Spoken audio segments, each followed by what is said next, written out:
All right, we're trying something new today with the nice dragon background because it's a dragon, and dragons are awesome.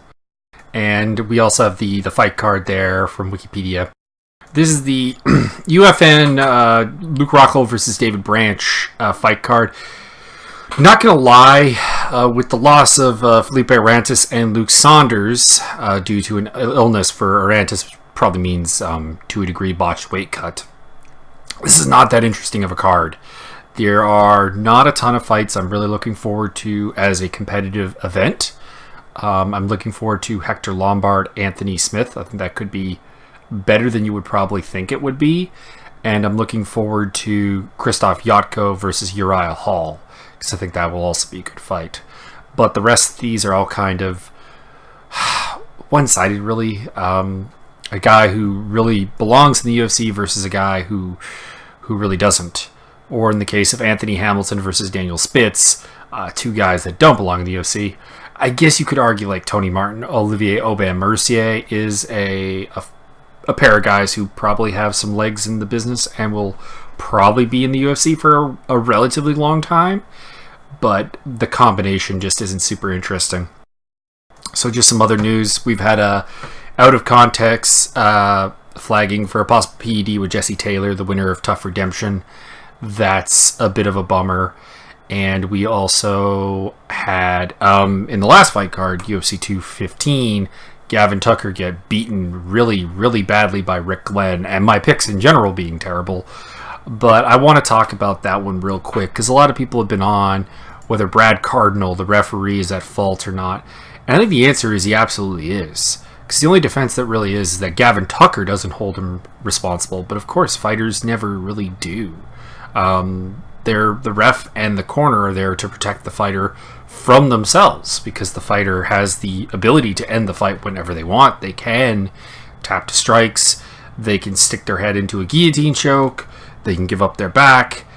And if they don't, it means that, they're not ready to give up. Part of them wants to keep fighting, but that part of them can all often lead to actually further damage, and they need to be protected from that part of themselves. So I absolutely fault Brad Cardinal as on this one a bad referee, because that fight just should have been stopped. That was basically the only real talking point off of UFC 215. I will point out that the rumor is that DJ didn't get his show money when Ray Borg missed weight or had his illness.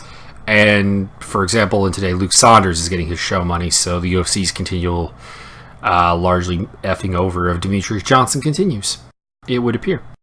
So let's talk about the fight card.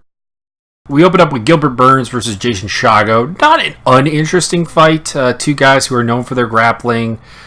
Gilbert Burns is a really, really good grappler. Hasn't necessarily transitioned to MMA as well as one would have liked to see, but I am taking him by unanimous decision here over Jason Shago. Jason Shago, very kick-centric game on the feet. Not a lot of knockout power. Not a lot of consistent ability to actually win rounds either, to be honest. And when you imply such a kick-heavy game, one would think that a takedown artist the caliber of Gilbert Burns, who is from Brazilian Jiu-Jitsu background as opposed to a wrestling or judo background, but is a very good takedown artist in his own right, very athletic. Normally I would say that he could out-grapple anyone, but Shago is pretty good on the ground and probably can survive for 15 minutes here. Mind you, Burns is coming off of a fight that I also thought he would win against Michel Prazeres, which was the first, I thought, really big setback of his UFC run, which is a 2-2 run at 4 fights. But the other loss to Rashid Magomedov really was kind of expected. Still, I got Burns here by decision. Krzysztof Jotko versus Uriah Hall. I'm interested in this fight. I think I'm interested in any Uriah Hall fight, if we're being honest. I think Hall is the guy. He is the definition of the puncher's chance to a degree. I think he can knock anyone out. He has that dynamicism, that kind of power that absolutely can lead to a spectacular finish. And that being said, Jotko's never been knocked out. Jotko, very, very well put together game, really coming along, although the setback against Dave Branch, who's main eventing this card, hurt his stock a fair bit. But I think, realistically speaking, he has the pressure game to not really give Hall the space that he craves and needs, and he should be able to walk him down, take unanimous decision, if not finish Uriah Hall at some point, but probably goes the distance. Never say never with Uriah Hall, but there's a lot of missing basics to his game that Yatko can definitely exploit. Anthony Hamilton versus Daniel Spitz. I have a terrible track record with Anthony Hamilton fights. I thought he would lose to Damian Grabowski.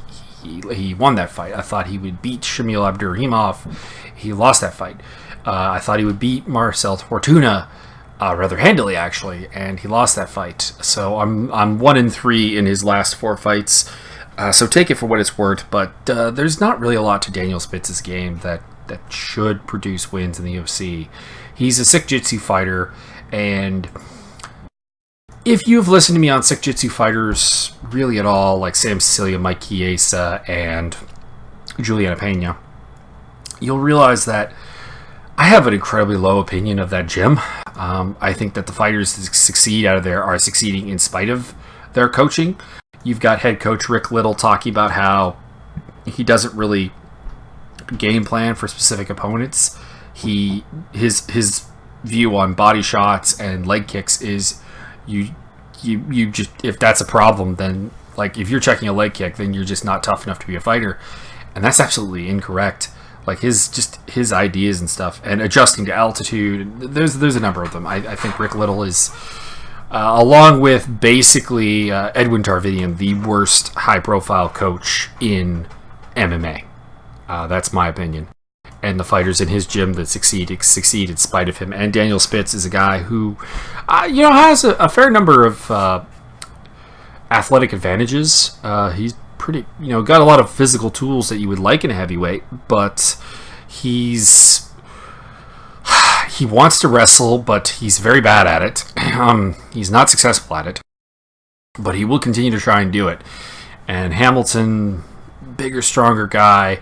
I absolutely won't say that he can't get knocked out in this fight because Marcel Fortuna just knocked him out. I mean, the trusting Anthony Hamilton's chin is a ridiculously bad idea, but realistically, we saw Daniel Spitz lose to Mark Godbeer. Yes, it was a late notice fight, but Godbeer is really a fairly worse fighter than Anthony Hamilton when it comes down to it. I got Hamilton by decision, but I don't bet on it. I don't ever trust Anthony Hamilton. Tony Martin versus Olivier Aubin-Mercier. I am going with Aubin-Mercier here. There's a lot of problems with Aubin-Mercier's game. His striking is very wooden. His gas tank is sometimes not the best. His game is, and he's not necessarily the greatest takedown artist in the world either. But Tony Martin's a willing grappler. He'll I think go to the ground with Aubin-Mercier, and that's gonna let Aubin-Mercier use his dominant skill set. Martin tends to gas in fights that involve him going a long time. His cardio's been better lately in fights with Alex White and Johnny Case and Felipe Oliveira, but I think all of those fights also represent guys that he just had tremendously more physical gifts than was, and who didn't really have a technical game to exploit his weaknesses. Aubin-Mercier does, and I think he's a similar level athlete to him, so Aubin-Mercier by decision. Then we have Justin Ledet versus Azuna Anyawu. I don't know how to say his name. I'm sorry. This is Ledet's third fight in UFC. He's got a professional boxing background. Surprisingly good takedown game and grappling game. Really kind of a well-rounded guy. Azu, as I'm going to call him, or Zulu. There we go. His nickname is Zulu. We'll just go with that. He's a really tough guy, really aggressive, gets in your face, but he's lost to some guys that I would consider very much inferior to Ledet, and I'm taking Justin Ledet via second round TKO. My only concern is that Ledet sometimes seems a little bit too overconfident in his game. He kind of doesn't take the opponent seriously, and that could catch him in this fight. That could catch you in any heavyweight fight, so I really hope he stops doing that. But on paper, this is a Justin Ledet fight. Kamaru Usman versus Sergio Moraes. I'm going with Usman by decision. I think that at 35 years old, Moraes is not a guy who is going to beat USF by being very, very awkward and having a ground game that scares you into not wanting to test it. And I think Usman is going to be willing to test it. We've seen him go to the ground with Sean Strickland, pretty good grappler. Warley Alves, pretty good grappler. Alexander Yakovlev, pretty good grappler. I don't see this going all that differently. Yeah, I mean, Moraes is a better grappler than any of those, but his MMA grappling is... It's not necessarily that great. It hasn't really necessarily translated, and I think to a degree that's partially just due to age. Gregor Gillespie versus Jason Gonzalez. Jason Gonzalez is much, much taller than Gregor Gillespie. He does actually have a pretty good choke game, but those are really the only two things that actually are in trouble him. Like, Gillespie is a really, really good wrestler, probably more suited to featherweight than he is to lightweight, but very good wrestler, very powerful guy, very powerful hands with ground and pound. And Gonzalez is it's not really a lot to Gonzalez that makes him a UFC level fighter. So Gillespie, take down, smash, destroy, pick up a TKO in the first or second round.